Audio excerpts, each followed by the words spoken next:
नमस्कार दोस्तों, स्वागत है आपका द यूपीएससी फ्रेमिंग क्लास में। आज है हमारा पार्ट 4 रीजनिंग का, जिसमें हम रीजनिंग के क्वेश्चन को सॉल्व करेंगे। प्रैक्टिस सेट रहेगा कितने कम समय में ज़्यादा से ज़्यादा प्रश्न को सॉल्व करके आप एग्ज़ाम में ज़्यादा नंबर प्राप्त कर सकते हैं। ओके, तो यहाँ पर हम ऑल ओवर इंडिया सारी एग्ज़ाम को कवर अप करेंगे। जैसे कि आप लोग यहाँ पर देख ही रहे होंगे कि SSC, railway, MP constable, SI sub inspector, SSC की जितनी भी वैकेंसी है, बैंकिंग, यहाँ पर ऑल ओवर एग्ज़ाम हम कवर करते हैं। तो सारे के सारे एग्ज़ाम को दृष्टिकोण यहाँ पर रखते हुए हम चलते हैं आज के पहले प्रश्न की ओर। जैसे कि पहला प्रश्न आप लोग यहाँ पर देख रहे हैं, नंबर सीरीज का बहुत ही महत्वपूर्ण प्रश्न आपके सामने है और ये बहुत बार एग्ज़ाम में पूछा हुआ प्रश्न है। आइए हम इसमें कंसेप्ट क्या क्या लगा सकते हैं, उसको कम समय में कैसे सॉल्व करेंगे तो बताएं। अब 2 से मुझे 1 जाना तो मुझे समझ में नहीं आया कि कैसे होगा। 1 से 1, 1 से 1.5 नहीं आया, मगर 1.5 से जैसे 3 देखा तो मैंने देखा कि यार इंटू 2 करता हूँ तो 1.5 दूनी कितना होता है, 3, 15 दूनी 30 होता है। वैसे 1.5 इंटू 2 करूँगा तो कितना आएगा, यहाँ पर 3 आएगा। तो अब इसके आगे मैं अगर चलता हूँ, 1 से 1.5 जाना तो मैं 1.5 का गुणा करूँगा इसमें। सीक्वेंस आइडेंटिफाई, 1 से 1 जाना तो 1 का इंटू करूँगा, और 2 से 1 अगर मुझे जाना है तो आधा का इंटू करूँगा।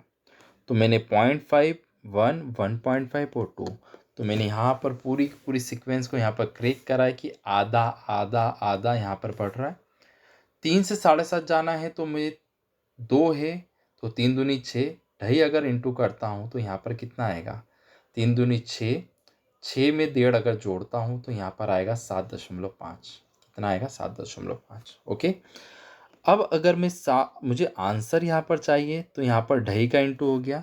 अब यहाँ पर कितना होगा आपका 3, तो 7 ते 21 होता है, प्लस आधे का इंटू 3 में करूँगा तो 1.5 आएगा। तो यहाँ पर सही उत्तर जो आएगा 22.5। देखिए, नई चीज़ सीखी हमने, पॉइंट वाले क्वेश्चन को भी इजी वे में सॉल्व करना हम लोगों ने सीखा है। ठीक है, तो करेक्ट आंसर क्या आएगा, 22.5। ओके स्टूडेंट्स, चलिए फॉर द अगले क्वेश्चन की तरफ चलते हैं। बहुत ही प्यारा प्रश्न है डाइस से। एसएससी और व्यापम में तो बहुत प्रश्न आते हैं, ठीक है, और रेलवे में। बैंकिंग में डाइस नहीं आता है। अब 2 के विपरीत आपसे पूछा है, तो हमेशा ध्यान रखिएगा 2 ऐसे डाइस को चॉइस करना है आपको जिसमें एक अंक कॉमन है। तो पहले और दूसरे डाइस को अगर मैं देखता हूँ तो यहाँ पर मुझे 3 दिख रहा है और 6, तो 2 के विपरीत 5 डायरेक्ट निकल गया। बट मुझे तो सारे के सारे आंसर चाहिए।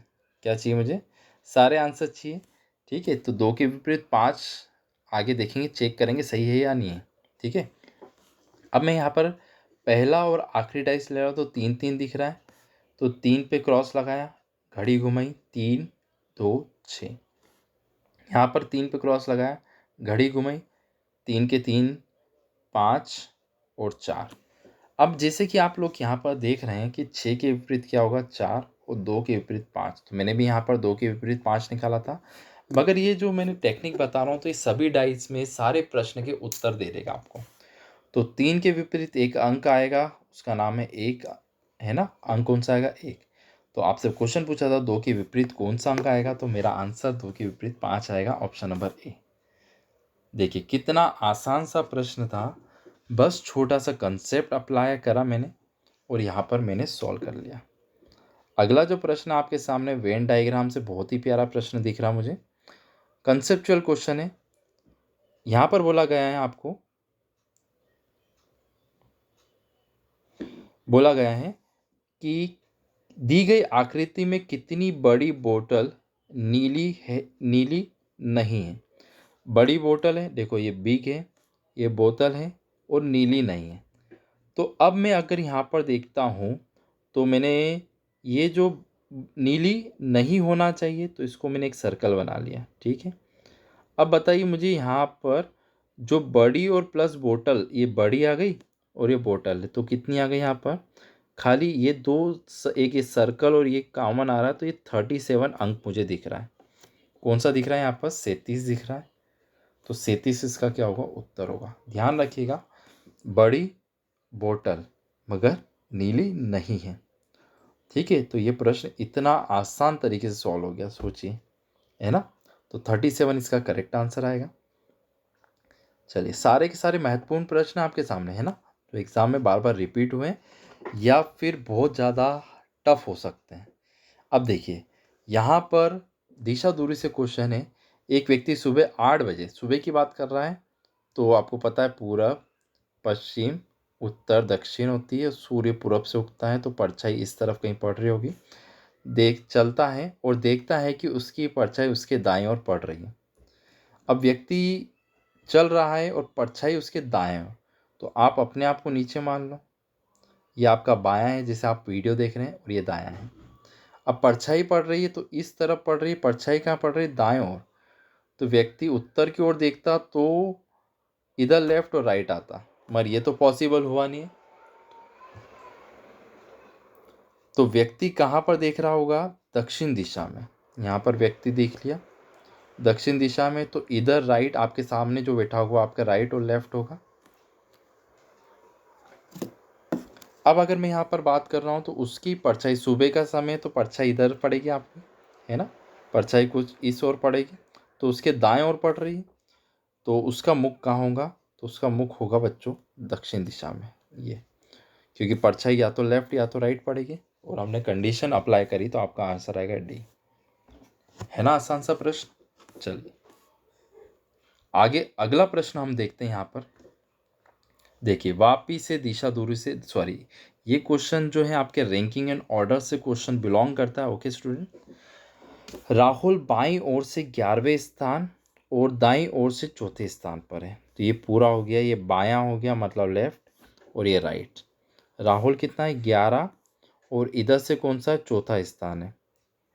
11 + 4 कितना होता है? 15 होता है, और 15 में से एक जाएगा, क्योंकि हमारा सूत्र है लेफ्ट प्लस राइट -1 बराबर टोटल संख्या होती है।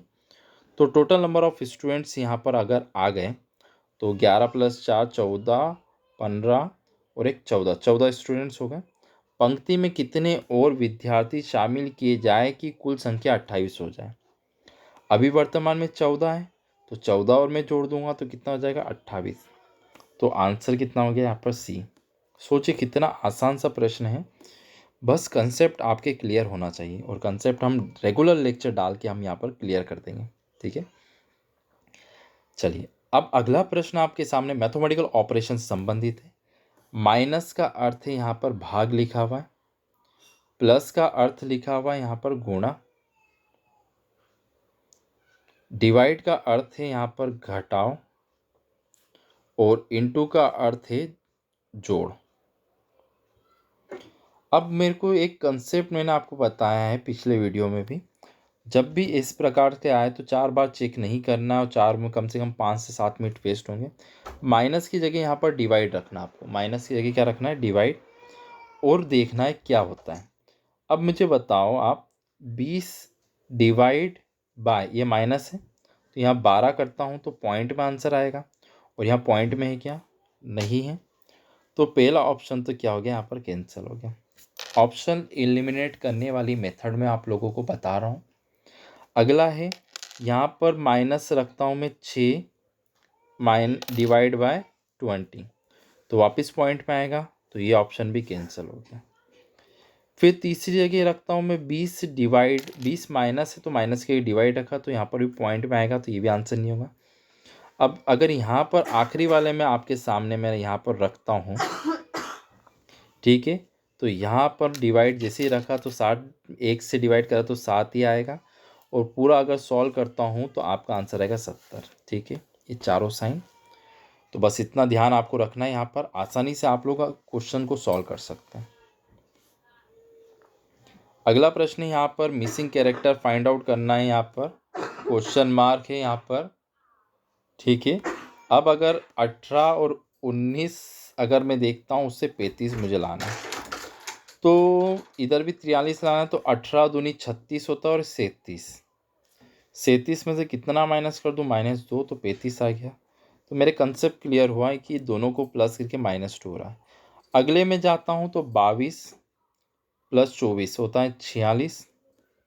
ठीक है, 46 में से 3, यहाँ पर 2 करा था, यहाँ पर 3, तो आगे कितना होगा? 4, तो मैं 26 + 27 जोड़ता हूँ तो 26 दूनी होता है 52 और एक 53। 53 हो गया क्योंकि 26 दूनी 52 और एक जोड़ रहा हूँ 53। 53 में से अगर 4 माइनस करता हूँ बच्चों तो यहाँ पर आएगा आपका 49 आंसर। 49 इसका क्या होगा, सही उत्तर होगा। ठीक है, चलिए अगला प्रश्न, अंतिम प्रश्न, लास्ट वाला देखते हैं हम यहाँ पर। क्रम में व्यवस्थित करना है डिक्शनरी के अनुसार। ठीक है, तो अब मैं यहाँ पर देखता हूँ कि 2 और 3 के अलावा कुछ नहीं है। तो 2 और 3 को अगर मैं कंपैरिजन यहाँ पर करता हूँ तो सब में देखा डिक्शनरी के अनुसार 2 और 3 में ए आ रहा है और यहाँ बी का नंबर 2 होता है और एम का 13। तो पहले कौन सा आएगा, आपका बी आएगा। मतलब कि आपका ऑप्शन कौन सा हो सकता है यहाँ पर, second number B option cancel हो गया। ओके, 2 वाला भी कैंसिल हो गया, यानी पहले नंबर पे आ गया ये। ठीक है, हटा देता हूँ मैं वापस, थोड़ा सा सॉल्व करना आपको बता रहा हूँ अच्छे तरीके से। सेकेंड हो गया, ये ऑप्शन कैंसिल हो गया। अब सेकेंड आ चुका है, अब फर्स्ट वाले और फोर्थ वाले, क्योंकि यहाँ फर्स्ट है और यहाँ फोर्थ फर्स्ट और फोर्थ में से जो आएगा तो उसमें से एक ऑप्शन यहाँ पर कैंसिल हो जाएगा। फर्स्ट को देखा ए का 1 होता है, एम का 13 होता है। चौथे का देखा ए का 1 और सी का ये होता है। तो आपका यहाँ पर अनादर ऑप्शन फर्स्ट वाला भी यहाँ पर क्या होता है, कैंसिल होता है। बच रहे हैं आपके यहाँ पर 2 ऑप्शन, सी और डी। तो 1 और 3 बच रहा है। 1 और 3 को अगर चेक कर लेता हूँ, पहले 1 आएगा 3, तो यहाँ पर ए एम, यहाँ पर ए एम, वापिस से ए आ रहा है, T20 होता है और एल होता है 12। तो कौन सा आएगा आपका, तीसरे नंबर का पहला आएगा। तो ऑप्शन नंबर डी क्या हो रहा है यहाँ पर, करेक्ट। देखो ऑप्शन से एलिमिनेट करने वाली आपको मैंने यहाँ पर मेथड बताई है। ठीक है, और ये प्रैक्टिस सेट रहेंगे यहाँ पर कंटिन्यूशन, ये 4th प्रैक्टिस सेट है। इसके बाद सीक्वेंस आपके रेगुलर वीडियो मिलेंगे 5, 6, 7 जो भी है यहाँ पर, जब तक आपके एग्ज़ाम में आप क्वालिफाई नहीं कर लेते। वीडियो अच्छा लगा तो लाइक शेयर जरूर करिएगा और टेलीग्राम चैनल पर ज्वाइन जरूर करिएगा। Thank you so much for watching.